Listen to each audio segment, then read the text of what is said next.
What's up mga kababayan? Welcome back dito sa ating channel. Papanoorin natin yung bagong episode ng Saganang Mamamayan kasama si Senator Rodante Marcoleta, nasa kung saan binulgar po ni Senator Marcoleta yung plano ng admin kung paano nila gagamitin yung fake majority ng Senado para mapatumba itong si VP Sara na paniguradong hindi naman mangyayari.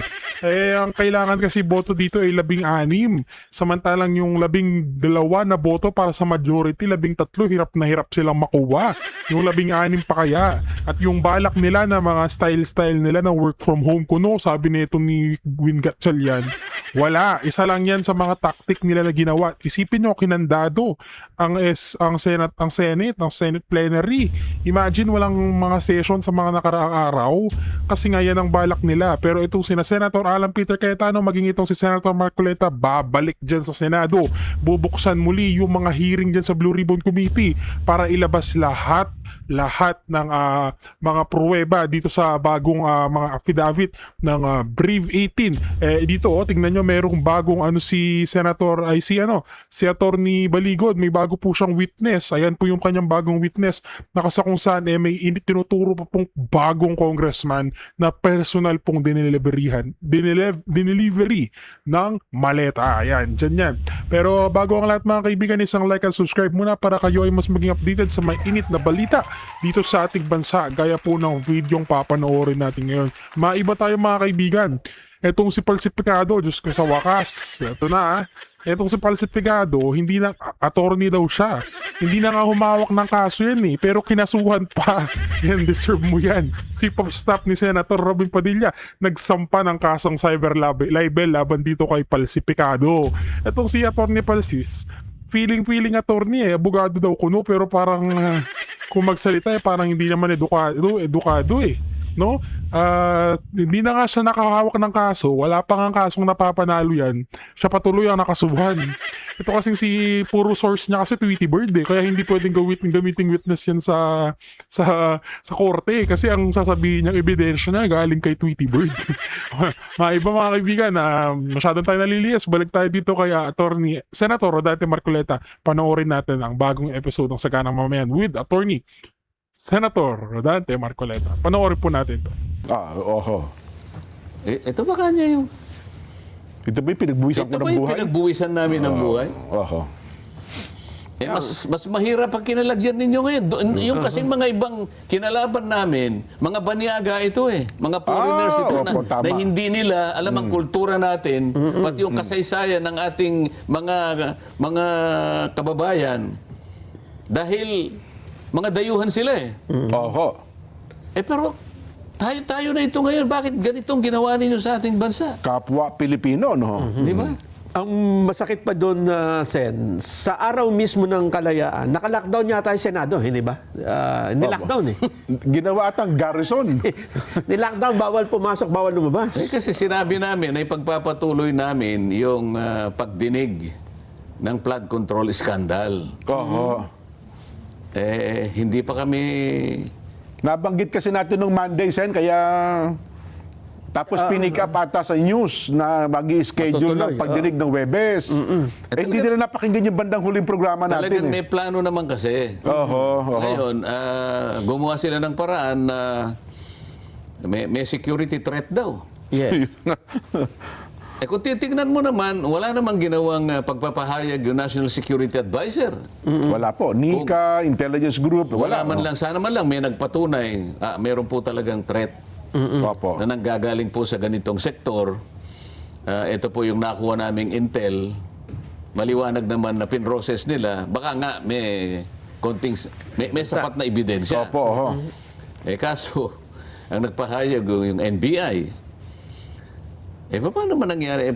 Kailan ba naman nangyari na NBI ang gagawa ng pagpapahayag na merong security threat sa Senado? Pumunta nga yung isang kasamahan namin, nagpalitrato pa Opo, tama. Sa background, pumunta sa foreground. Pati kasama yung mga usaa. Yung nakangiting nga, nagpalitrato. Oho. Tahimik na tahimik. Nakikita ko yung Senado dahil walang tao, kung hindi siya lang na nakangiti na gano'n. Akala ko sementeryo yung...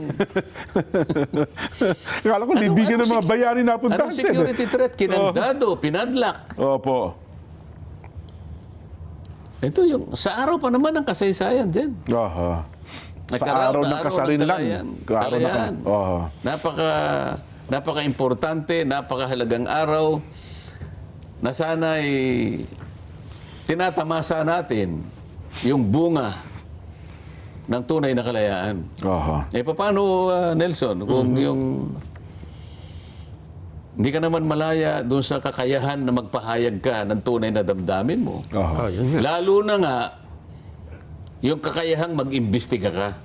Dahil yun ang hinahangad ng ating mga kababayan. Oo. Nagpunta ako sa Jensan. Nasabi ko nga sa inyo, may kukwento ko.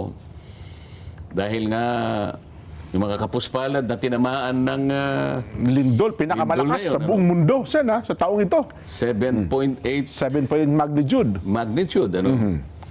So, ayan, meron pala tayong konting Ayan pala, oo. may May share video sa mga tayo. kababayan natin. Oo. Anong kanilang sentimiento, Sen, sa itong mga nakausap nyo, nakakwentuhan Unang-una, kinumusta ko sila. Sabi ko, nakakalungkot po ang nangyari sa inyo, lalong-lalo na po sa panahon natin na napakarami po nating kinakaharap na problema. Aha. Nandito po ako para makumusta ko naman kayo. May dala po akong konting may tutulong sa inyo. Ay, opo, pagtsaga-tsagaan niyo Pasensya yan. na po kayo kung dito sa lugar ninyo ay 500 na pamilya lang po ang mabibigyan. Oo. At pero hintayin po ninyo yung iba pa, sabi ko na dadalhin kasi Opo. hindi po kami makabili ng ibang may tutulong sa inyo kasi may konti tayong dadala-dalang cash dyan. Alam namin yung pangunahing pangangailangan nila. Doon na kayo bumili sa area po? Hindi, bukod doon, Iba pa meron yun. kami munang ibinigay sa kanila Opo, oo. na Ba, si Lola nakamarkuletang kap pa, oh. pantulong, pantulong. Oo. Tapos yung mismong food packs. Kasi may Ayun. cash at saka food packs. Ayun, oo. So yung umaga, yung konting cash na ibibigay sa mga households, yun ang inuna. Opo. Pero nakiusap kami, hintayin po ninyo dahil manggagaling pa sa Davao yung binili naming food packs. Ayun. Sarado kasi yung pagkukunan, pagbibilhan sa sa Jensen . Opo. Kaya dumating yon siguro Bandang 5 hapon oras na. bago makarating doon. Oho. Kasi mabagal yung takbo ng mga Yung trailers, 2 trailers dyan . Oho. Yan ang nangyari. Ayun, mabuti naman. At masaya naman yung mga tao kahit konti, nakapagpasaya tayo. Pati mga brother Muslims pala natin, Sen, marami din, ha? Marami Kasi sila. makakita mo mga damit nila. Yan ay di sa ba? Dajanga South yan. Dajanga South. Oo, ang punong barangay dyan ay si Kapitan Rak Garay. Opo. Pagkatapos niyan, ay lumipat kami sa isang barangay na ganyan din ang karamihan tao. Oho. Kung tawagin nila ay Barangay Tumbler. Tumbler, yes po. Oo. Oo, ang kapitan dyan ay si Kapitan Abdul Wahid Bualan. Ah, okay. Sa mga tweed, yung nabigyan ng cash dyan ay 1,000, 500 sa South Dajangas at saka 500 sa Barangay Tumbler. Oho. At pagkatapos ng 3 hanggang 5 oras, dumating po yung ating Oo. konting naiabot na pagkain na pantulong. Oho. Abay, malaking bagay po ito, no? Kasi ang balita natin daw dyan, Sen, yung 2 barangay na yan, hindi gaano naabutan ng tulong. Mukhang may issue, local politics na lang ata ang nagiging usapin dyan, Ang no? ginawa ko naman kasi, dahil nagmamadali ako, yung ating coordinator sa lugar na yan, Siya na po ang nag-coordinate. makipag-coordinate. Pinakamagandang gagawin mo kasi dapat sa kapitan ka muna umugnay kasi sila yung nakakaalam kung sino Opo. yung napinsalang mabuti sa paglindol. Oho. Yung mga nabigyan na merong initial na tulong, iwasan mo na yon. Yung talagang hindi natulungan, Yung wala talaga. piliin ninyong mabuti. Opo, Sabi kong ganon. Oho. So, yun ang nangyari. Ayun. So, barangay Dajanga South at saka yung Tumbler. Yan, 2 barangay dyan. Oho. Mukhang kahit pa paano siya, napasaya nyo naman yung ating mga kabayan na punong-puno ng alalahanin, no? O yan, Palagi ko naman dyan. Yan, makikita mo naman sa kanila. Oho. Saglit Medyo- na lang nalimutan yung problema nila, yung na-stress sila, di ba? Medyo napangiti naman sila nung makita nila ako. Oho. Tama-tama. Batiin na rin natin pala ang Ka-Eugene pala, no? Andyan sa... Baka nakikinig. Ayan, oo. Yung ating O1 doon dyan. Opo. Ikaw nang bumati. Ang Ka-Eugene, alam ko po, Ka-Eugene, di ko lang maalala yung last name ng Ka-Eugene. At yung buong staff po ng Banata. ganun po ba? Ha? Yun, Banban. Oo. Kay Eugene Banban. Ano, ayan, Oo, oh. di Ang buong pagpasok ko staff, nga, kasi opo. dumaan din ako ron para naman kahit papano, masilayan natin yung ating Mga kabarangay, yun. oo, kabarangay doon. Pagpasok ko pa lang, ang unang sumalubong yung kanyang may bahay. Aba, opo. Medyo mangilid-ngilid ang luha. Sabi ko, Nako. bakit po kayo umiiyak? Nakita ko po kayo sa... dapat po natutuwa kayo, huwag kayong umiiyak. Oo nga naman. Ayun. Salamat po ng marami sa inyo. Sana ay patuloy tayong makabangon sa pagsubok ng buhay na dumating sa ganyang mga pagkakataon. Ayan naman sa Tumblr yan, Jen. Ito, Ayun. barangay Tumblr naman ito. Yan, oo. Oho. Ayun. Ang balita ko, pati pusa yata nakinig sa inyo, Sen. Ano? Akala ko nga si Kong Meow Meow yung kasama niyo. Oo nga po eh. Totoo palang pusa eh. Oo nga. Ay, nako. Ayun po. Pero meron pa kayong, bukod dito, Sen, meron pa kayong aabutan pa sa Rangani, General Santos, o... Hindi, dyan namin. okay. Kasi yung mga ibang kasama ko sa grupo namin, Opo. may dumating sa araw na ito hanggang bukas. Okay, opo. Sinabi ko rin naman sa kanila, antayin nyo yung mga kasama Iba ko. pa. Ayun. Ang balita ko, Senator Bongo, meron din eh. Nagpaabot din ng tulong dyan sa nabanggit na lugar eh. Ano ha? Hindi ko lang po alam kung saan eh. June 12, saan ba ito next sa atin? Ano ha? Sa Jensan, nagpunta. Jensan din eh, General Santos City. Oo. Ano ha? Yun, yung grupo naman ata ni Senator Bongo at yung ilan pa po natin mga opisyalis ng pamahalaan. Maging kung di ako nagkakamali, ang Pangulong Bongbong, di ba? Kasama si Secretary Rex Gatchalian, sino ba? DepEd, marami po sila. Yun po ang pangyayari niyan. Pero saan, teka lang, ituloy ko lang, bago lang tayo mag-break, nabanggit nyo na rin naman yung problema ng Senado. Sino ba talaga ang dapat kumilala sa leadership ng Senado? Kasi ang kiniklaim po ngayon ng isang paksyon, kami ang kinilala ng Malacanang eh. Kami rin ang kinikilala ng mababang kapulungan. So, yung grupo namin, ang dapat na kilalanin ng kabuuan ng Senado. Ay kasi Jen, pagka pinag-uusapan ay yung legality ng mga pangyayari, Opo. ang final arbiter dyan, yung korte. Okay. Yung Korte Suprema ang dapat na mag-arbitrate. Hindi yung pagkilala ng mga hindi. tanggapan ng gobyerno. Hindi sapat yun. Maaari kang kilalanin ng isang ahensya. Opo. Halimbawa ngayon, parang ang kinikilalang acting speaker, si Senator Acting Sherwin. Senate President po. Oo, Opo. kinikilala siya ng House of Representatives. Yan. Hindi yun ang talagang tamang pagkilala. Okay. Walang legal consequence yun. Okay. Dapat ang Korte Suprema, kaya lang ang Korte Suprema hindi naman gagawa ng hakbang kung wala namang sapat na petisyon na wala naghain ng petisyon, ng magkabilang panig. Noong una kami nag-aatubili na kami yung mauna kasi kami naman yung alam naming legal kami. Opo. So, yung nagsasabi na sila yung legal, ngunit kami nang naniniwala naman na legal, dapat sila yung mauna. Oho. Kaso, yung mga dating naging Senate President, Opo. katulad ni dating Senator Franklin Drilon, Franklin Rilon, Coco Pimentel. Coco Pimentel, Opo. si Senador Soto, Oho. Senador Migs, at si Senador Escudero, dating naging Mga Senate President Senate yan. President. Oho. Sa tansya namin, dahil sa tagal nilang nanguna bilang Senate President at nagsama-sama sila yung mas maraming tauhan na nailatag sa Senate. Okay. Kaya yung mga tauhan sa Senate ngayon, ang mas kinikilala, yung gusto nilang pinagsama-samang kagustuhan ng apat na Yung Senate apat o President, limang dating limang Senate. dating Opo. Senate President.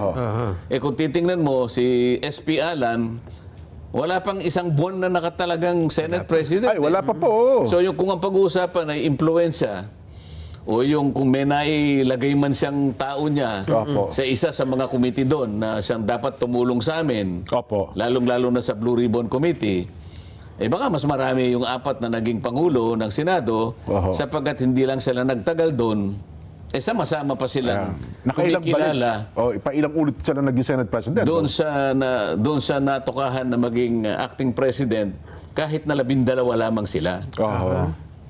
Ayun. At meron pang isang naghain ng petisyon, pero naging pasa ng Korte Suprema. Wala siyang ano, Nelson? Legal standing. Walang legal standing. Kaya parang hindi nagdesisyon ng kataas-taasang hukuman kung sino sa dalawang grupo ang dapat kilalanin. No, pero nakita mo, Oho. dahil sa merong kagad na may dadahilan ng Korte Suprema, madali siyang nagdesisyon. Opo, oo. Pero yung tunay na layunin, no, pinaka-objective nung nagpetisyon na yon, talang kagustuhan niya, kilalanin yung panig ni Senator Sherwin Yes, kahit yes po. 12 lang. Yun nga Opo, po. oo. Hindi yon ang diniretso na i-resolve ng Korte Suprema. Ayun. Dinismiss niya na lang dahil walang legal standing. Walang legal standing. Sa mga tweet, hindi nakatulong yun. Yun na nga po eh. Nananatili yung sigalot, nananatili yung legal dispute, Oho. nananatiling nag-aaway yung dalawang faction. Yes. Oho. At ang ating mga mamamayan ay nakukumpios, minsan nai-stress. Yan, stress. Oh. Ano na bang nangyari sa Senado? Oho. Ito yung kalagayan namin. Ngayon, Oho. alam mo, total, may mga kaibigan naman tayong mga magistrates ng Korte Suprema dyan. Maring may nakikinig sila sa atin. Yes po, malamang. Oho. Kasi sa maraming pagkakataon, ako bilang isang trial lawyer sa mahabang panahon din, Opo. marami rin akong nabasa na mga kaso na pagdidesisyon na kahit walang legal standing, Yes. Ganon. Oo. kung ang nilalayon, kung ang pinakasentro ng kanyang petisyon ay bumabagsak doon sa tinatawag nilang transcendental Okay. Oo. issue. Ibig sabihin ng transcendental dyan Opo. ay talagang halos malawak ang kanyang implikasyon sa buhay ng isang bansa katulad natin. Kaya papasok at papasok siya. Ang Pasok pa rin, no? Yun ay parte ng tinatawag na teaching function of the Supreme Court. Oho. Ibig sabihin, okay, wala kang legal personality. legal- Pero Oo. sasabihin niya, halimbawa ganito, notwithstanding that the petitioner lacks Opo. legal standing, and by that, we would have dismissed Yes. the petition. However, considering the petition presupposes a transcendental nature. Yan. Oho. Ganyan. Oho. So, ano, Malawak ang epekto nito. the court Yan. decided Ayun. to, Sana, no? to dispose and to decide on the merits. Ayun. So, magdidesisyon siya. Mapipilitan siya ngayon. So, ang problema dyan ganito. Nakikinig ang ating mga kaibigan. Opo, opo. Oo. Huwag naman po kayong Magdamdam. hindi, huwag yung magdamdam. Hindi naman sila magdaramdam. Oo, opo. Huwag naman yung pong masamain yung Yan. aming Na paglalahad. para ng- bagang pinangungunahan namin kayo. Hindi wala naman po. Opo. Nagkataon kasi, sa panahon pa naman, na kinakailangan magkaroon ng tinatawag na vigilance. Opo. Vigilance lang ang pinag-uusapan dito eh. Ang Korte Suprema nabuhay sa maraming panahon eh. Opo. Kung hindi ako nagkakamali, ang Korte Suprema 125 years old na dyan. So sa mahabang panahon na yan, iba-ibang rehimen, iba-ibang period, iba-ibang stage ng ating kasaysayan. Yes po. Di ba? Minsan gobyernong Hapon, pero nandyan ang Korte Opo, Suprema. opo. Tama? Gobyernong Amerikano. Ang Andyan pa hindi rin lang tayo. nila nadatnan siguro yung gobyerno ng Kastila. Oho. Wala pa. Baka yung Amerikano, baka nag-uumpisa na po tayo sila. doon, di ba? Oho. Ibig sabihin, nakita mo na ang iba't ibang hugis at iba't ibang naging kasaysayan ng Korte Suprema. Nandun yung naging matapang sila, naging vigilant, nandun yung talagang kung ano yung tama, yun ang kanilang pinanigan. Ang aking gusto sabihin dito, Jen, anuman ang panahon, ke tag-ulan, ke El Nino, ke La Nina, Oho. nasa masama tayong kalagayan, nakaririwasa tayo, nasa pinakamasayang stage tayo. Kung ano yung tama Oho. na batas, yun ay desisyonan. Ayun, oo nga po, no? Bakit ko sinasabi ito, Jen? Sa Nobyembre, magre-retire na yung ating Chief Justice. Chief Justice Gesmundo. Oo. Okay. Oo. Ngayon, siguro, hindi ko alam. Sabihin na lang nating 10 sa 15 ang naghahangad na maaring siya ang makapalit ng Chief Justice Yung kasalukuyang Gesmundo. ngayon, mga justices. Halimbawa, kayong dalawa ay Associate kasama kaya sa senior. 10. Oho. Tenders. Hindi lang kayo nag-uusap ni Nelson, pero siyempre, Sir, naghahangad din naman maging Chief Kayong Justice. dalawa ay ano po? naghahangad. Maging puno maestrado. Oo. ngayon, siyempre, sino ba yung appointing authority? Ay, ang Pangulo po. O nagpapakaingat ka ngayon sa Oo nga. paggawa mo ng ng desisyon, ano? Baka mamaya sa hindi mo sa pagganap mo ng tama, Oho.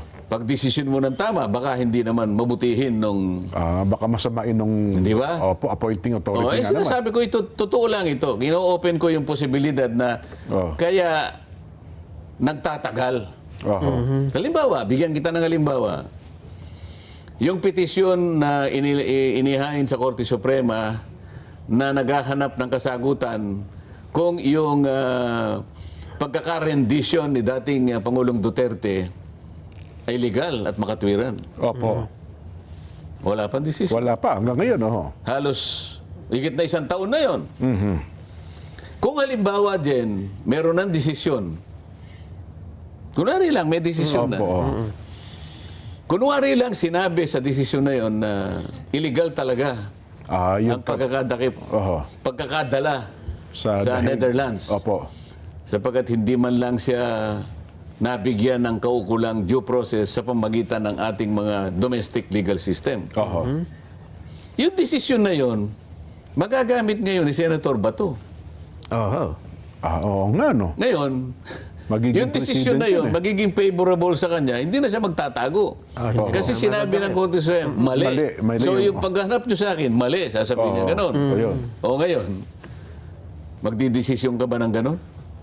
Sa sitwasyon baka oo nga, no? So, mas mabuti. Sabi siguro ni Nelson, Jen, magdesisyon tayo ng ganon.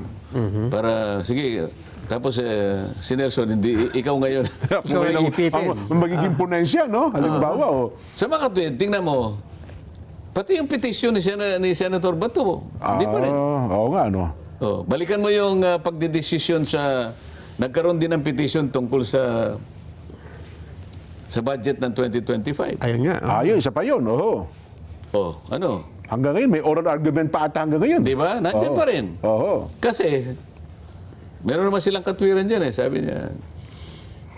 Kasi, ang nakalagay naman sa saligang batas, ang Korte Suprema, lahat ng kaso na tinanggap, meron silang 24 months to decide. 2 taon pala yan bago desisyonan. Hindi lang yun, ganito yun 24 months, 24 months to decide from the point where the court already submitted it to for decision. Ibig sabihin, from the point where the court said that it is now submitted for decision, bibilang ka ng 24 months. Hindi pa naman submitted for decision. Oo nga, oral arguments pa lang ngayon Hindi ngayon lalakad yung yung 24 metro months. ng taxi. Ayun, ganyan pala, no? Yung 24 months, mag-uumpisa after the case was submitted for decision. Sila lang naman nakakaalam kung kailan nila isasubmit for yun, decision. for decision yun. Oo nga naman. Yan ang sinasabi natin. Ayun. Pero, kagaya ng sinasabi ko sa iyo, itong power struggle sa Senado, hindi makakabuti sa ating mamamayan Napatagalin ng patagalin. kung ito'y magtatagal. Yes, tama Ang kayo. arbiter lamang talaga rito ay Korte Suprema. Ayun. Ngayon, halimbawa na nag-file si SP Alan, Yan. nagpetisyon.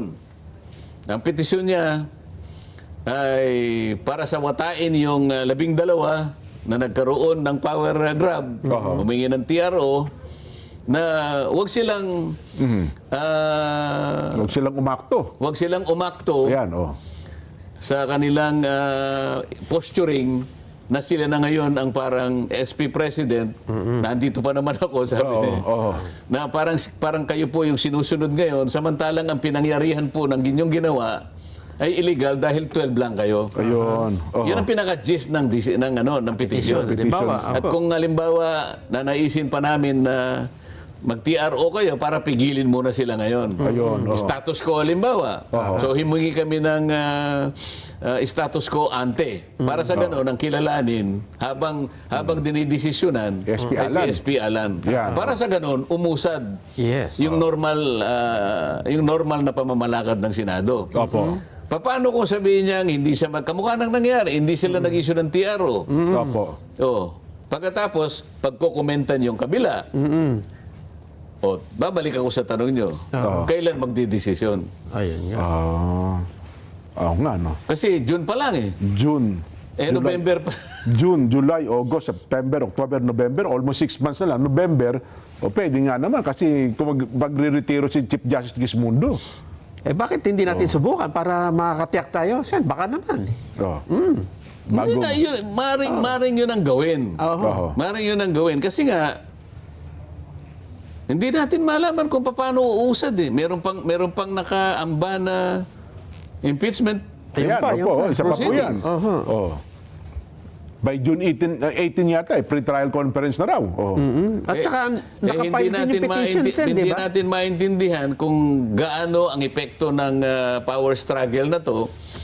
Dahil, miski sa impeachment, Nelson, Opo. sinasabi dyan, the Senate President Self-preside. self-preside. Yes. Ayan, Binago nila, Sa Sen. mga, sa mga ibang kaso ng impeachment na hindi involved ang presidente. Ang presidente, opo. Kasi pag ang subject ng impeachment, ang presidente, ang magpipreside, Chief Justice. Chief Justice. Opo. Oho. O sa ibang kaso kanya, the Senate Senate President President. will preside. Yes. So kung mo ito'y Vice President, Senate President dapat. Senate President. Oho. O yung Senate President sa amin, ay si Alan Cayetano. Oo nga. Pinalitan siya, naggawa ng, hindi naman nag-elect ng Senate President sila eh. Ang in-elect nila, Pro tempore. President pro tempore. Acting. Ginawang Pagkatapos, nung siya'y mahirang na Senate President pro tempore, may nag-motion na siya yung acting president. Sino magpipresent sa kanila ngayon? Si Alan Cayetano o si Sherwin Gatchalian? Oo. Ito yung problema natin ngayon na kailangan talaga ay mamagitan talaga ang Korte Suprema Ayun. sa lalong madaling panahon. Oo. Oo nga, no? At saka meron pang nabalitaan, Sen, na binabago yung rules, na hindi dapat como Senate President ay siya magpe-preside. Tama ba yung ginawa nila na pagbabago? Mukhang mali nga dapat yun, Hindi, Sen, bakit no? nga bakit mali? Kasi ang nakalagay doon sa rules, di ba, dapat the Senate President ang patay yung presiding officer. Hindi, okay na yun, na-discuss na natin. Opo. Binago nila, sabi niya. Oo. Oo. Tama ba yun? Kung sino daw ang ilalagay Hindi nga, ang sinabi ngayon, kaya nga binago nila na Senate President or, sabi niya gano'n, the President pro tempore, para lang bigyan ng daan. Okay. So, nung baguhin nila yung impeachment rules, Yes. ano masasabi ninyo? Tama o hindi? Parang, ako sa tingin ko, parang mali yun. O bakit nga? Kailangan ma-discuss natin. Bakit mali?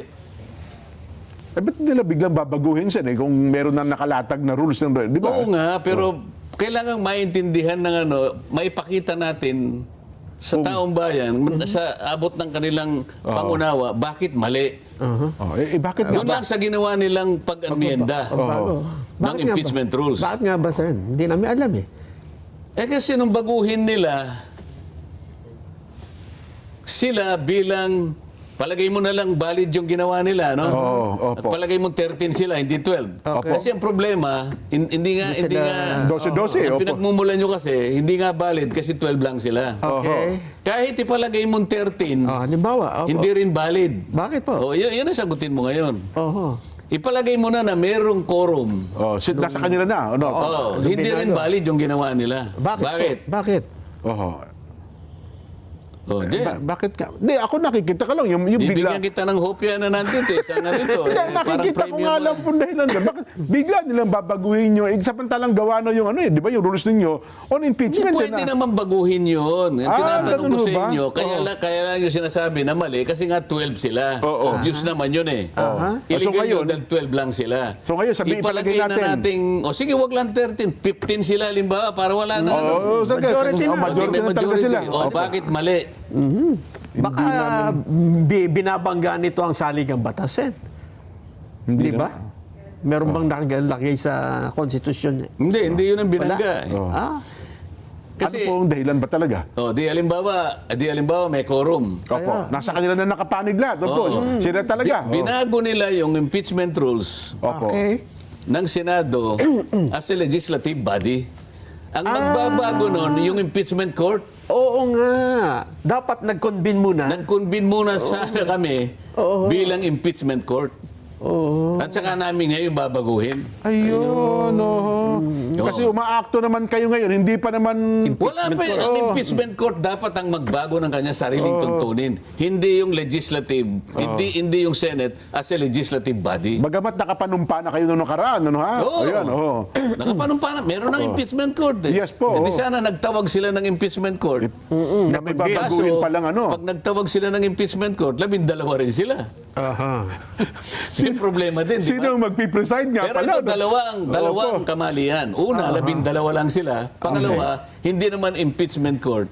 Yun Ang nagbago. gumawa Ang ng nagamin. pagbabago. Ngayon, napansin na ninyo. Yun nga pala. Mabigat talaga ang sitwasyon ngayon. Kaya talagang dapat mamagitan ang Kataas-taas ang hukuman. kataas-taasang hukuman. Hindi, ako nga, ang iniudyok nga namin sa halimbawa, itong si Barry Taya, may sabi, wala siyang legal standing. Sabi ko nga, baka pwedeng yung union president ng Senado ang maghain na ng petisyon sa Korte Suprema. Sapagkat yun, direktang apektado yun, Sen. Di ba? Mangyayari nga yun, Jen. Opo. Isa yun sa mga option. Yes. Pero ang sinasabi ko kanina, sa circumstansya ng isang matapang at vigilant na Korte Suprema, Ayun. lalo na nakikita niya yung power struggle sa Senate mismo, miski yung petition ni Tayang pwede niyang gamitin. Pwede niya, opo. Yung sinasabi ko sa iyo kanina. Natapos sa sana ang usapin. Hindi ano? lamang nahangga sa pag-dismiss. Oo. Hindi niya i-dismiss eh. Sasabihin niya lang, notwithstanding that the petitioner lacks the legal personality, Oho. but considering that the issues involving his petition Transcendental, sabi niyo nga. is centered on is of transcendental importance. So, we will dispose this case on the merits. Ayan. Kasi kung tama Titingnan ka niya naman. ngayon yun. Oo nga naman. Kasi Sasabihin niya lang, hindi namin pwedeng bigyan ng legality yun kasi 12 lang sila. Ibig sabihin ngayon, yung actions nila, hindi pinapanigan ng Korte Suprema. natapos sana problema. Kapag ginawa naman nila yon, Opo. anong sasabihin ngayon? Nung mag-a-appoint kung pagdating ng araw ng papalit kay Chief Justice Gesmundo. Mabigat. na Ayan, sitwasyon. Hindi, madali. pero sana tumapang talaga ang Korte Suprema, no? Tumindig. Para matapos na po itong problemang ito, Sen, ano? Oh. Ito dinidiscuss natin ito Opo. dahil sa kahalagahan ng isang arbiter talaga sa ganitong mga pangyayari. Oho. Hindi simpleng institusyon ito, Senado ito, Jen. Totoo po. At kaya apektado ang lahat ng trabaho ng ating pamahalaan, Sen, ha? Yung mga sangay ng gobyerno. Dahil sa pangyayari pong ito. Anyway, again, binibigyan natin ng emphasis, na sabi niyo nga, hindi naman sa nangihimasok tayo sa trabaho ng kataas-taasang hukuman. Dinidiscuss lang natin itong bagay. Sinasabi lang Opo. sana natin, magkaroon tayo ng isang sitwasyon na sana may mamagitan. Opo. At ang nakikita ko lang na mamamagitan dito, sang-ayon na rin sa itinatakda naman ng ating saligang batas, Opo. ay yung ating judiciary. Ayun. Ayon sa kanilang pagkakabanggit sa function ng judiciary. Opo. Diba? Kasi lahat constitutional, kung ano yung yung legalidad ng bawat sangkot na usapin, ang final arbiter ang Korte Suprema. Ayun. Magandang panawagan yan sa araw na ito, Sen. Oho. Kasi sa araw na ito ay ginugunita natin yung mga kababayan natin, mga bayani, nanindigan ang panahon nila. Oho. Hindi sila natakot. Nagbuwis di ba? pa nga ng buhay. yun, ah. O, pahabain mo yung ano mo. Tama yung umpisa mo. Pahabain mo nga yan para... Naubusan ako, boses. Oho. Pahabain